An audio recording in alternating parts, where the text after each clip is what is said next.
بسم الله الرحمن الرحيم. وأما الذين سعدوا ففي الجنة خالدين فيها ما دامت السماوات والأرض إلا ما شاء ربك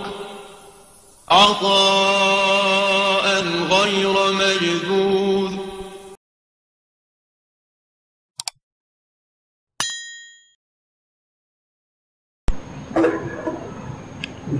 دوسرے معزز مہمان حضرت مولانا سلمان صاحب مظاہری صاحب حدیث مظاہر العلوم سے میں درخواست کروں گا وہ تشریف لائیں اور ہمیں اپنے مفید مشوروں سے نوازیں.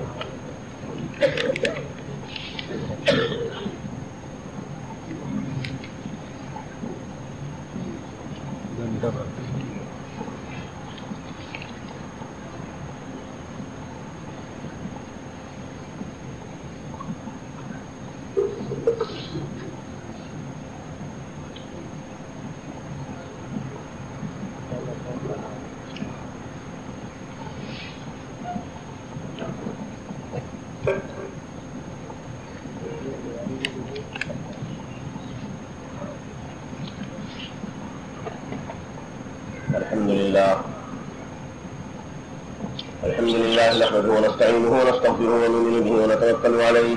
ونعوذ بالله من شرور انفسنا ومن سيئات اعمالنا من يهد الله فلا مضل له ومن يضلل فلا هادي له ونشهد ان لا اله الا الله وحده لا شريك له ونشهد ان سيدنا ومولانا محمدا عبده ورسوله صلى الله تعالى عليه وعلى اله واصحابه وازواجه وذرياته واهل بيته وبارك وسلم تسليما كثيرا كثيرا. اما بعد فقد قال النبي صلى الله تعالى عليه وسلم الدين والنصيحة او كما قال عليه الصلاة والسلام.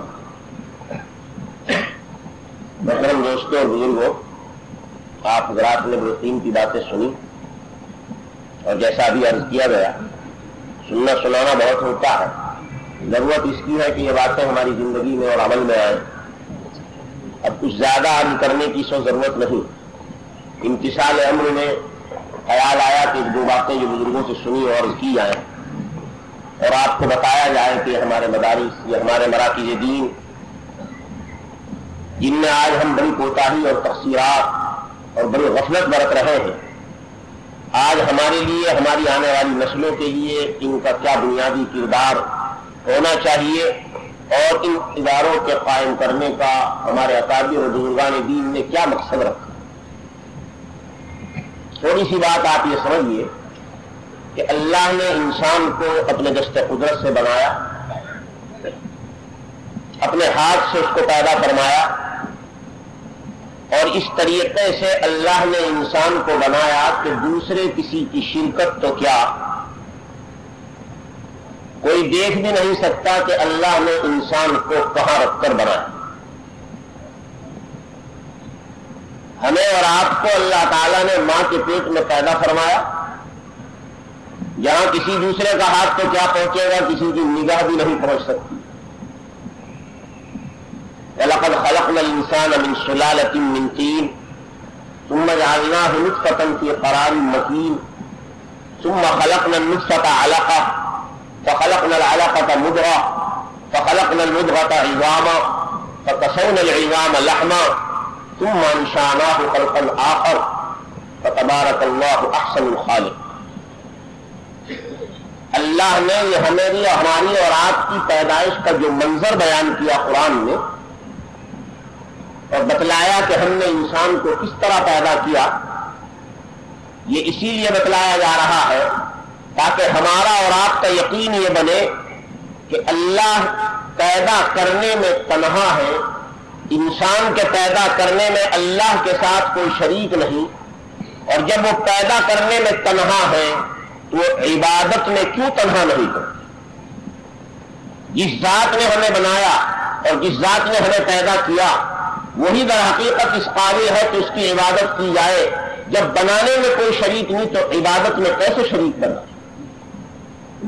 من اکبر الکبائر ان تجعل للہ ندا وہو خلقک، سب سے بڑا کبیرہ گناہ اور سب سے بڑا ناقابل برداشت جرم قرآن و حدیث نے کیا بیان کیا کہ تم اللہ کے ساتھ عبادت میں کسی کو شریک ٹھہراؤ حالانکہ اللہ نے تم کو تنہا پیدا کیا، وہ خلق۔ اور یہ چیز بھی ایسی کہ جس کا ہر انسان مقر ہے، خدا کا چاہے وہ اقرار و انکار اور خدا کی صفات کے اعتبار سے وہ کیسے ہی متزلزل عقیدہ رکھتا ہو، لیکن اس بات میں سب انسان شریک ہے۔ شاید ہی کوئی انکار کرنے والا ہوگا کہ تنہا اللہ بنانے والے ہیں، کوئی دوسرا ان کے ساتھ شریک نہیں۔ وَلَئِن سَأَلْتَهُم مَّنْ خَلَقَ السَّمَاوَاتِ وَالْأَرْضَ لَيَقُولُنَّ اللَّهُ۔ آپ اگر ان سے پوچھیں زمین و آسمان، یہ چاند سورج اور یہ ستارے، یہ اور یہ کائنات کا تمام نظام عالم، یہ سب کچھ جو بنایا کس نے، سب جواب دیں گے کہ اللہ نے بنایا۔ تو اللہ نے اپنے رزق قدرت سے ہمیں اور آپ کو پیدا فرمایا۔ تو میرے بھائی اور میرے دوست بزرگوں میں بتانا چاہتا تھا کہ جس ذات پاک نے انسان کو بنایا ہے، بنانے والا جانتا ہے کہ میری بنائی ہوئی چیز کس طرح استعمال ہوتی، وہ کس طرح بنتی ہے اور وہ کس طرح بگڑتی۔ کارخانوں سے، فیکٹریوں سے آلات آتے ہیں، مشینیں آتی ہیں، اور ان مشینوں کے استعمال کا طریقہ مشین بنانے والے اس کے ساتھ رکھتے ہیں۔ آپ ڈبہ کھولیے اور پیکنگ کو آپ کھولیں گے تو اندر سے آپ کو ایک پرچہ نظر آئے گا اور اس میں لکھا ہوا ملے گا کہ اس مشین کا طریقہ استعمال یہ ہے۔ بنانے والا جانتا ہے کہ یہ استعمال اس طریقے کے مطابق کی جائے گی تو فائدہ دے گی، اس سے نفع اٹھایا جا سکے گا۔ کون سے بٹن کو دبایا جائے گا مشین چلانے کے لیے، کون سے بٹن کو دبایا جائے گا مشین کو تیز کرنے کے لیے، کون سے بٹن کو دبایا جائے گا مشین کو بند کرنے کے، سارا طریقہ اس میں لکھا ہوا۔ اس طریقے کے مطابق ہم اس مشین کا فائدہ اٹھا سکتے ہیں اگر اس کو استعمال کریں گے، اور اگر ہم اس پرچے کو اور کاغذ کو اٹھا کر پھینک دیں، اسے پش ڈال دیں، اس کو پھاڑ دیں اور یوں سوچنے لگے کہ خدا نے ہمیں عقل دی ہے، ہمیں سمجھ دی ہے، ہم اس مشین کو اپنی عقل اور سمجھ کے مطابق استعمال کریں گے، تو یاد رکھیے ہم ممکن ہے اس بٹن کو دبائیں چلانے کے لیے جو بٹن چلانے کے لیے نہیں بلکہ بند کرنے کے لیے۔ میرے بھائیو، میرے دوست بزرگوں، ہم دنیا کی چیزوں میں آئے دن یہ دیکھتے ہیں کہ بنانے والے نے جو چیز بنائی ہے وہ اس بنی ہوئی چیز کے استعمال کا طریقہ بھی بتا۔ اللہ نے اس انسانی مشین کو بنایا، اپنے دست قدرت سے بنایا اور ایسے طور پر بنایا کہ کوئی دوسرا بنانے میں شریک نہیں ہے۔ تو اللہ ہی ہمیں یہ بتا سکتے ہیں کہ انسانی مشین کس طرح استعمال ہو سکتی ہے، انسان کس طرح بنتا ہے، انسان کس طرح بگڑتا ہے۔ میرے بھائی میرے دوست بزرگوں، یہ چیز در حقیقت اللہ تعالیٰ نے جیسے انسانی مشین کو بنایا، اس انسانی مشین کے بنانے کا اور استعمال کا طریقہ بھی ہمیں اللہ نے اپنے فضل سے عطا فرمایا۔ انبیاء کرام جو دنیا میں آتے ہیں یہ انسانی مشین کے استعمال کا صحیح طریقہ لے کر، یہی وہ مدارس ہے، یہی وہ مراکز دین ہے جہاں آ کر آپ کو یہ بات بتائی جاتی ہے کہ انسانی مشین کس طرح بنتی ہے اور کس طرح بگڑتی، اسے کس طرح استعمال کیا جاتا ہے اور انسانیت سے کس طرح فائدہ اٹھایا جا سکتا ہے اور انسان سے کس طریقے سے ایک دوسرے کو نقصان پہنچ سکتا ہے۔ میرے دوستوں اور بزرگوں، ہمارے انبیاء کرام کا سلسلہ حضرت آدم علیہ السلام سے لے کر جناب نبی پاک صلی اللہ علیہ وسلم تک یہ سلسلہ جو قائم رہا، اور ہر زمانے میں انبیاء آسمانی علوم جو لے کر آئے، کتاب الہی اور آسمان سے اللہ کا جو علم لے کر آئے ہیں، میرے دوستوں بزرگوں، اسی علم کے ذریعے سے ہمیں اور آپ کو یہ پتہ چلتا ہے کہ اس مشین سے کس طرح فائدہ اٹھایا جائے۔ جناب نبی پاک صلی اللہ علیہ وسلم کی ایک مختصر سی حدیث میں نے آپ کے سامنے پڑھی اور اسی کے متعلق دو چار باتیں آپ کے سامنے عرض کرنی ہے۔ روایت میں آتا ہے صحابہ کرام نے جناب نبی پاک صلی اللہ علیہ وسلم سے پوچھا، یا رسول اللہ صلی اللہ علیہ وسلم، دین کا خلاصہ، آپ جو کچھ لے کر آ رہے ہیں، طریق زندگی، دستور زندگی، اس کا حاصل اور خلاصہ کیا؟ خلاصہ بتلا دیجئے، دین کا سب کیا ہے؟ آج یہ زمانہ سب نکالنے کا ہے، ہر چیز کا آج سب نکالا جا رہا ہے، ہر چیز کی آج روح نکالی جا رہی ہے۔ میرے دوستوں اور بزرگوں، جناب نبی پاک صلی اللہ علیہ وسلم نے ہمیں اور آپ کو بتایا کہ دین کا خلاصہ کیا۔ فرمایا الدین النصیحہ، دین کہنے کا نام ہے، دین نام ہے نصیحت کا، خیر خواہی کا، دین نام ہے نفع رسانی کا اور دوسروں کو فائدہ پہنچانے کا۔ میرے دوستوں بزرگوں، اللہ نے جو مدارس و مکاتب کا نظام قائم فرمایا ہے اور اللہ نے اپنے نبیوں کے ذریعے سے جو ہمیں علم عطا فرمایا ہے اور ہمیں جو یہ کتاب ہدایت دی گئی ہے، پوری کتاب ہدایت پڑھیے اور ان تمام تعلیمات کا جائزہ لیجیے جو ان مدارس اور مکاتب میں دیا جا رہا ہے اور تعلیم دی جا رہی ہے اور حاصل کی جا رہی ہے، سب کا خلاصہ وہی نکلے گا جو ہمارے آقا صلی اللہ علیہ وسلم نے ایک لفظ میں ہمیں بتایا اور آپ کو بتایا، النصیحہ، خیر خواہی، دوسرے کو نفع پہنچانا، یہ دوسرے کو فائدہ پہنچانا، دوسروں سے نفع کھینچنے اور فائدہ سمیٹنے کے بجائے اور دوسروں کی جیبیں خالی کر کے اپنی جیب بھرنے کے بجائے تم انسانوں کو نفع پہنچانے والے بنو۔ جناب نبی پاک صلی اللہ علیہ وسلم کے لائے ہوئے دستور زندگی کا حاصل ہے۔ تمام تعلیمات دین کا خلاصہ یہی فرمایا ہمارے آقا صلی اللہ علیہ وسلم، اس لیے کہ انسان کو جیسا بھی آپ نے سنا اللہ نے بنایا ہے، اور اللہ تعالیٰ نے جب انسان کو بنایا تو اللہ تعالیٰ ہی انسان کے مزاج کو، اس کی فطرت کو سب سے زیادہ جاننے والے ہیں۔ انسان کا مزاج اور فطرت اللہ نے یہ بنائی کہ جب انسان کسی دوسرے کو فائدہ پہنچاتا، دوسرے کو نفع پہنچاتا ہے، تو جب فائدہ پہنچائے گا آپ کسی انسان کو تو وہ انسان آپ سے جڑے، اور اگر آپ کسی انسان سے فائدہ کھینچیں گے، اس سے فائدہ اٹھائیں گے،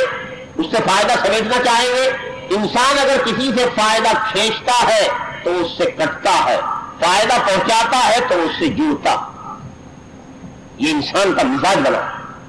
اسی لیے اللہ نے اپنے انسان کو، جس کو بنایا اور جس کے مزاج کو اللہ سب سے زیادہ جاننے والے ہیں، اس کے مزاج اور فطرت کے مطابق اللہ نے اپنے نبی کے ذریعے یہ دین دیا، جس دین کا حاصل میں یہ بتایا گیا کہ انسانوں دوسروں کو فائدہ اور نفع پہنچانے والے بنو۔ اگر آج دنیا میں نبی پاک علیہ الصلوۃ والسلام کے اس لائے ہوئے طریقے زندگی پر ہماری زندگیاں آ جائیں اور ہم اپنی زندگی میں النصیحہ اس کو عمل بنا لیں، دستور زندگی بنائیں، یہ کوشش کریں کہ ہم دوسرے انسانوں کو فائدہ پہنچائیں، فائدہ اور نفع دوسروں سے کھینچنے والے نہ بنے، پہنچانے والے بنے، تو پھر آپ دیکھیے آج دنیا میں انسانیت کو کیسی سرخروئی حاصل ہو۔ جناب نبی پاک صلی اللہ علیہ وسلم یہی الدین والنصیحہ لے کر آ رہے ہیں، اور کس علاقے میں لے کر آ رہے ہیں، زمین کے کس خطے پر اللہ نے اپنے نبی کو دستور حیات دیا، انسانی مشین کے صحیح استعمال کا طریقہ عطا فرمایا۔ تاریخ آپ نے سنی اور پڑھی ہوگی، اللہ نے اپنے رسول پاک علیہ الصلوۃ والسلام کو ایسے ریگستانی اور عرب کے اس علاقے میں بھیجا جہاں زندگی کی باغ و بہار اور زندگی کے نفع اٹھانے اور کمانے کے اعتبار سے اگر دیکھا جائے تو سارا کا سارا عرب کا علاقہ اور سارا کا سارا وہ خطہ اس زمانے کی تمام آسائشوں اور زیبائشوں کے اعتبار سے بالکل خالی، ریگستانی علاقہ، پتھریلی اور پتھریلی زمینوں والا علاقہ، جہاں نہ کہیں تجارتی نظام ہے، نہ کہیں زراعتی نظام ہے، حتیٰ کہ جہاں پر کوئی حکومت والا نظام بھی قائم، وہاں بھیجا جا رہا ہے نبی پاک علیہ الصلوۃ والسلام کو وہ دستور زندگی دے کر جو آج ہمارے اور آپ کے ان مدارس کے اندر ہمارے اور آپ کے بچوں تک پہنچانے کی صحیح اور کوشش کی جائے۔ جناب نبی پاک صلی اللہ علیہ وسلم عرب میں تشریف لاتے ہیں، اور عرب کی تاریخ کے بارے میں آپ نے مختصراً سنا ہوگا کہ عرب کا سارا علاقہ ایسا تھا کہ آمدنی کے اور کمانے کے اور کمائیوں کے جتنے شعبے تھے پورا عرب اس سے محروم، پورا ریگستان اور حجاز بھوکا ننگا اور بالکل پیاسا تھا۔ جس زمانے میں جناب نبی پاک صلی اللہ علیہ وسلم یہ قرآن پاک، یہ انسانی مشین کے صحیح استعمال کا طریقہ لے کر جس علاقے میں تشریف لا رہے، کیا لکھا ہے لوگوں نے؟ کھانے کو ٹکڑا میسر نہیں آتا تھا،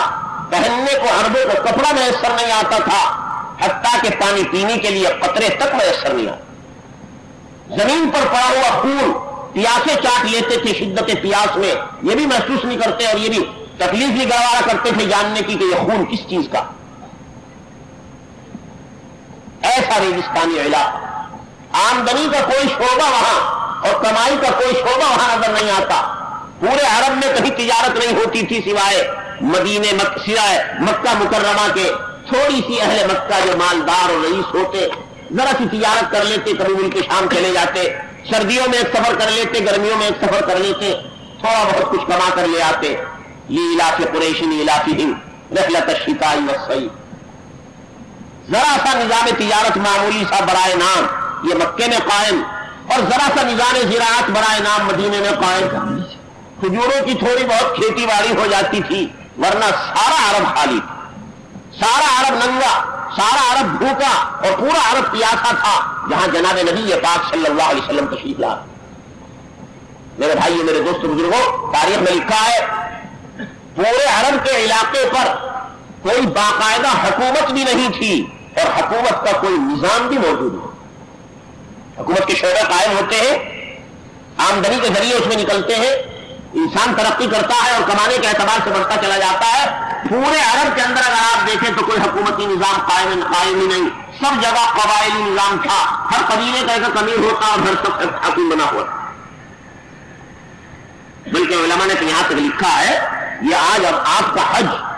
اور مبارک ایام حج کے زمانے میں مبارک حج کے موقع پر اللہ تعالیٰ نے آج جو نظام چلایا ہے حج کا, اس کو ایک کمائی اور آمدنی کا کتنا بڑا شعبہ بنایا.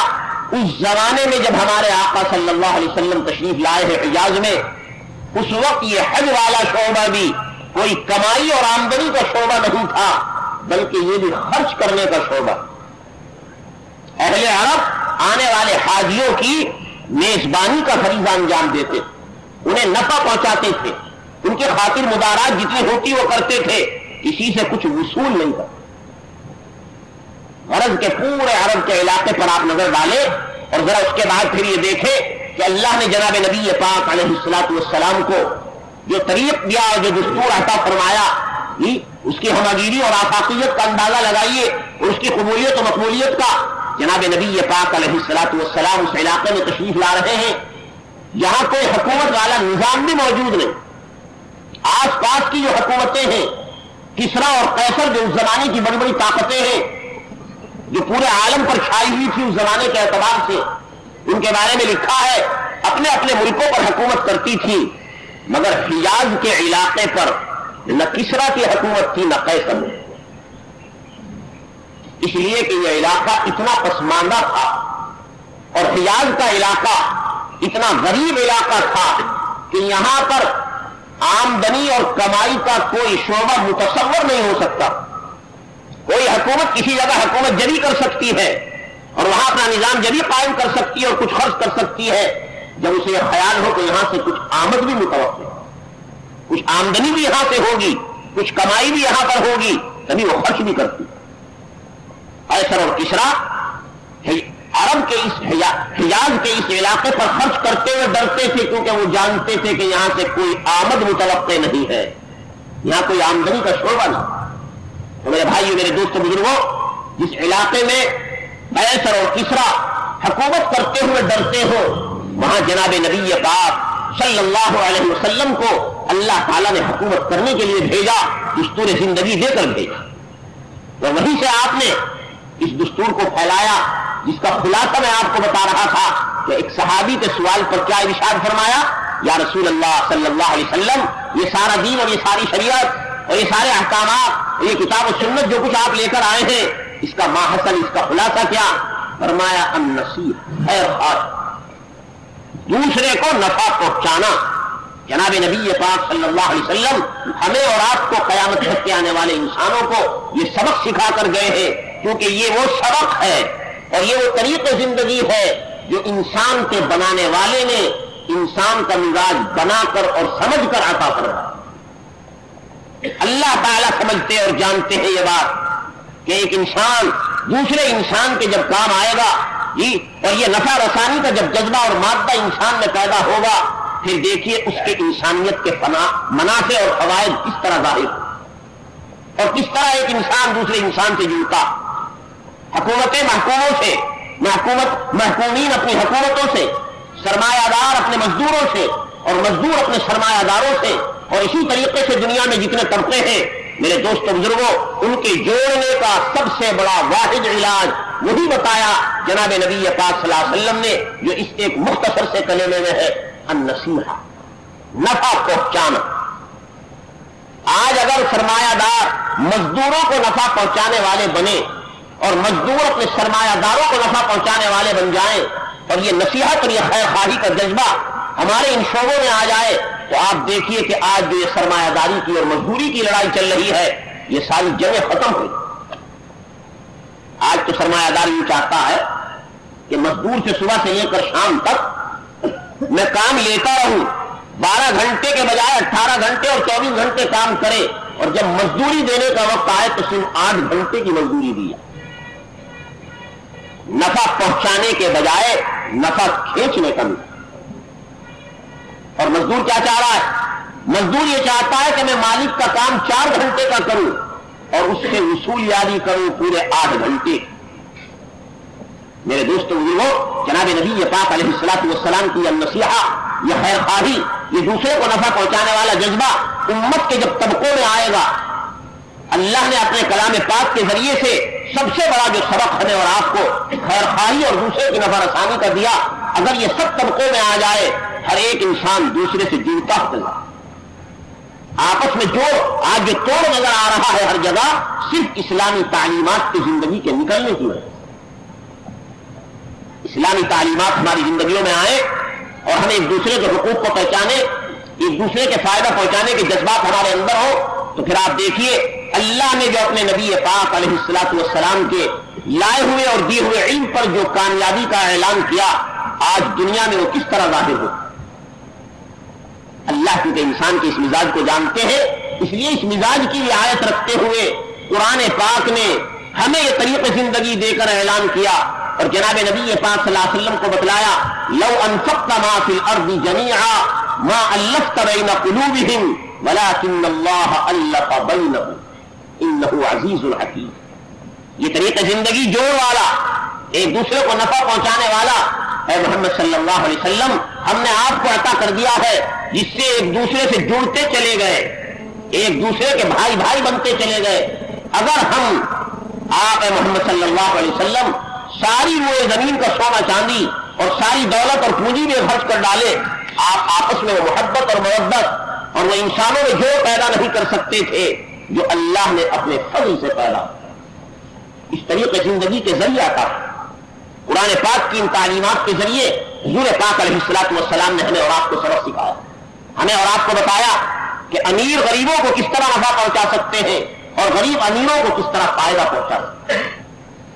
امیروں میں اور غریبوں میں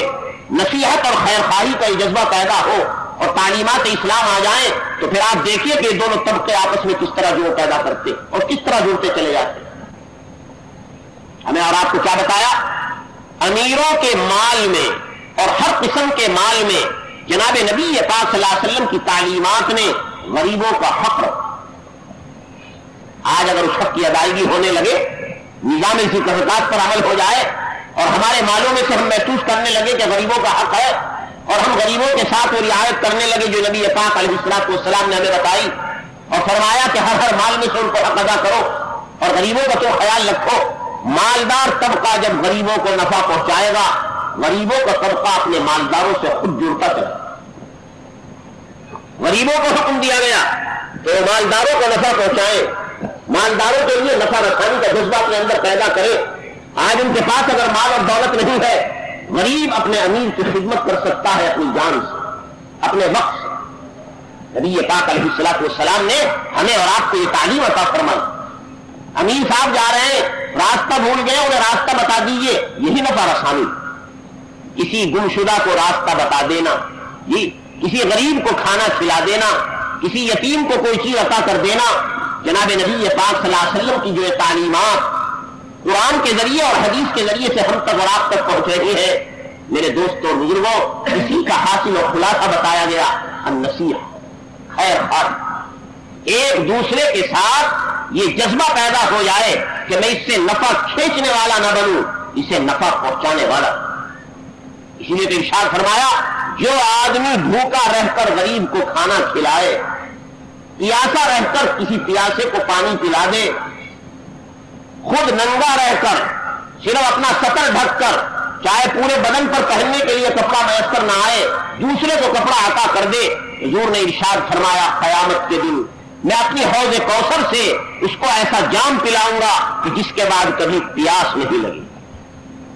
جناب نبی پاک صلی اللہ علیہ وسلم تعلیمات دے رہے ہیں میرے دوست بزرگوں، اس لیے ہماری زندگیوں میں اگر یہ تعلیمات آئیں، یہ تعلیمات اسلام جو ان مدارس میں پڑھائی جا رہی ہیں، ہم اپنے میں، اپنے بچوں میں، اپنی نسلوں میں ان تعلیمات کو اجاگر کریں اور ایک دوسرے کی نفع رسانی کا جذبہ ہمارے اندر پیدا ہو، تو پھر آپ دیکھیے اپنے نبی پاک علیہ الصلوۃ والسلام کے لائے ہوئے اس دستور زندگی کا کتنی بڑی کامیابی کا مظاہرہ ہم اپنی آنکھوں سے کر سکتے ہیں۔ آج یہ نظام زندگی ہمارے اندر سے نکل رہا ہے، آج ہمارا مزاج بن رہا ہے نفع کھینچنے۔ آج میری جیب گرم ہو جائے اور رات رات بھر میں لکھ پتی بن جاؤں، حلال طریقے سے ہو یا حرام، جائز ہو یا ناجائز، آج ہر ایک کا مزاج کمانے والا، نفع رسانی والا مزاج نہیں، دوسرے کو فائدہ پہنچانے والا مزاج نہیں، آج فائدہ کھینچنے والا۔ امیر غریب سے فائدہ کھینچ رہا ہے اور غریب کوشش کرتا ہے کہ میں امیر سے فائدہ ہوں۔ سرمایہ دار چاہتا ہے کہ میں اپنے مزدوروں کا خون چوس لوں، اور مزدور چاہتے ہیں کہ کسی طریقے سے ہم سرمایہ دار سے جو کچھ مل سکتا ہو سب حاصل۔ تمام دنیا کے طبقات میں آپ اگر دیکھیں، سب جگہ آپ کو یہی ایک چیز نظر آئے گی۔ میرے دوستوں بزرگوں، جناب نبی پاک علیہ الصلوۃ والسلام نے ہمیں بڑے مختصر انداز میں، ہمیں بڑے مختصر الفاظ میں جو سب سے بڑا سبق سکھایا ہے وہ یہ کہ دیکھو، یاد رکھو، دین نام ہے دوسروں کے ساتھ خیر خواہی، بلکہ یہ نصیحہ کا لفظ بھی روایت میں مطلق فرمایا گیا۔ خیر خواہی ہر ایک سے، مسلمان اور اسلام کی تعلیمات اور اس کا کمال یہ ہے کہ انسان ہر ایک کے ساتھ خیر خواہی کرے، صرف مسلمان ہی کے ساتھ خیر خواہی نہیں اور صرف انسانوں ہی کے ساتھ خیر خواہی نہیں، ہمیں اور آپ کو حکم دیا گیا جانوروں تک کے ساتھ خیر خواہی۔ جناب نبی پاک علیہ الصلوۃ والسلام کے حالات زندگی پڑھیے اور آپ کے ان تمام تعلیمات کو جو آپ نے اپنے صحابہ کرام کو عطا فرمائی، ذرا اندازہ لگائیے۔ حضور پاک علیہ الصلوۃ والسلام تشریف لے جا رہے ہیں اور راستے میں سامنے سے ایک اونٹ آ جاتا ہے اور اپنی گردن کو نیچے کو ڈال دیتا ہے اور حضور پاک علیہ الصلوۃ والسلام وہیں رک جاتے ہیں، فرماتے ہیں اس اونٹ کا مالک کہاں ہے، بلاؤ۔ حاضر خدمت کیا جا رہا، فرمایا یہ اونٹ تمہاری شکایت کر رہا ہے۔ کیا شکایت کر رہا ہے؟ تم اس پر بوجھ زیادہ لادتے ہو اور کھانے کو کم دیتے، یعنی نفع کھینچ رہے ہو، نفع پہنچا نہیں رہا۔ میرے بھائی، میرے دوست بزرگوں، یہ آج مزاج بنتا جا، نفع کھینچنے والا، فائدہ اٹھانے والا، فائدہ پہنچانے والی بات آج ختم ہوتی۔ یہ ہمارے اکابر بزرگان دین نے ان مدارس کو بنیاد رکھی اور جگہ جگہ چپے چپے پر یہ مدارس قائم کیے گئے ہیں۔ میرے دوستوں بزرگوں، ان مدارس کا سب سے بڑا مقصد کیا؟ دوسروں کو نفع پہنچانا، جناب نبی پاک صلی اللہ علیہ وسلم کی تعلیمات کو عام کرنا۔ میرے بھائیوں، میرے دوست بزرگوں، اگر ہمارا یہ مزاج بن جائے اور تعلیمات نبوی پر ہمارا عمل ہو جائے تو آج ہماری سینکڑوں پریشانیوں کا علاج ہو سکتا۔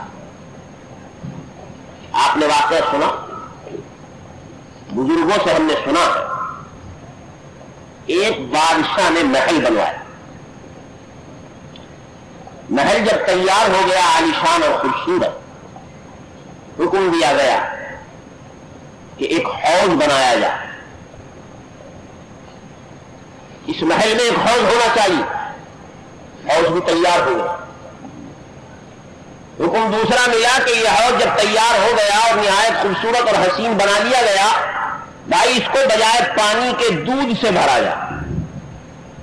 پانی کے حوض تو ہوتے، بادشاہ سلامت کے محل کا یہ حوض ہے، یہ دودھ سے بھرا جائے۔ اور بادشاہ سلامت کے لیے کیا مشکل ہے حوض کو دودھ سے بھرنا؟ مملکت میں اعلان کر دیا گیا ہر آدمی صبح سویرے ہی دودھ کی ایک بالٹی لائے اور حوض میں ڈال دے اور اپنے دودھ کی قیمت لے جائے۔ سرکاری خزانہ کھلا ہوا ہے، ہر ایک کو اس کی بالٹی کی قیمت دے دی جائے گی، ہر آدمی دودھ کی ایک بالٹی لا کر ڈال دے، 1 گھنٹہ 2 گھنٹہ بھی نہیں لگے گا، حوض بھر جائے گا دودھ سے۔ اعلان ہو گیا اور لوگوں نے بالٹیاں جا کر دودھ سے بھرنے کا ارادہ کیا، لیکن اب میرا ذہن بنا آج والا، آج کے زمانے والا، میں نے سوچا ہزاروں بالٹیاں اس میں دودھ کی ڈالی جائیں گی اور ہزاروں آدمی آ کر ڈالیں گے. سب لوگ دودھ کی بالٹی ڈالتے ہیں، میں بجائے دودھ کے پانی کی بالٹی ڈال. پیسے مجھے مل جائیں. نفع کھینچنا، بھائی نفع پہنچانے والے سارے ہیں، دودھ کی بالٹی لا کر ڈال رہے ہیں، سارے نفع پہنچا رہے ہیں، چلو میں ذرا نفع کھینچنے والا بن جاؤں، بادشاہ سلامت سے ڈال دوں پانی کی بالٹی، پیسے لے لوں دودھ کے.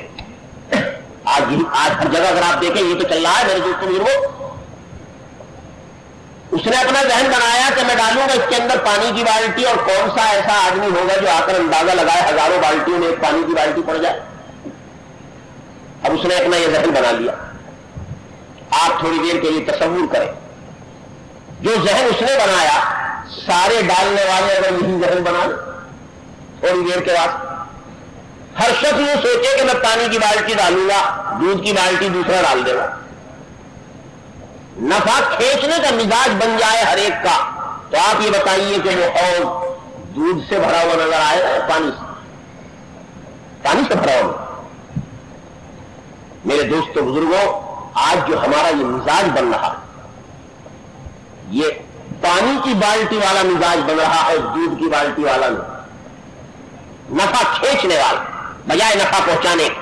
جناب نبی پاک علیہ الصلوۃ والسلام نے میرے دوستوں اور بزرگوں ہمیں اور آپ کو جو سب سے بڑا سبق سکھایا ہے وہ یہ کہ ہم ہر ایک کو نفع پہنچائیں اس کی حیثیت کے مطابق. ان مدرسوں کے قیام اور ان مدرسوں کے نظام کا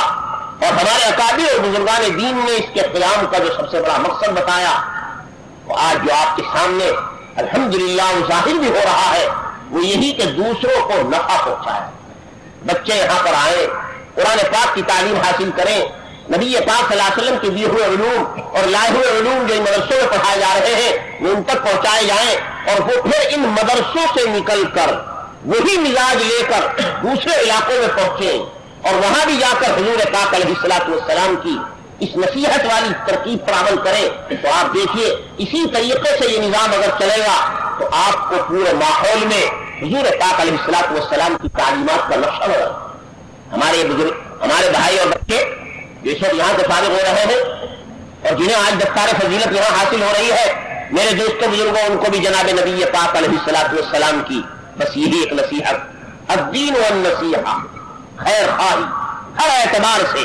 انفرادی ہو یا اجتماعی، ہمیں یہ جذبہ اپنے اندر رکھنا ہے کہ اس جامعہ سے نکل کر اور اپنے علاقوں میں پہنچ کر ہم اسی سبق کو دہرائیں.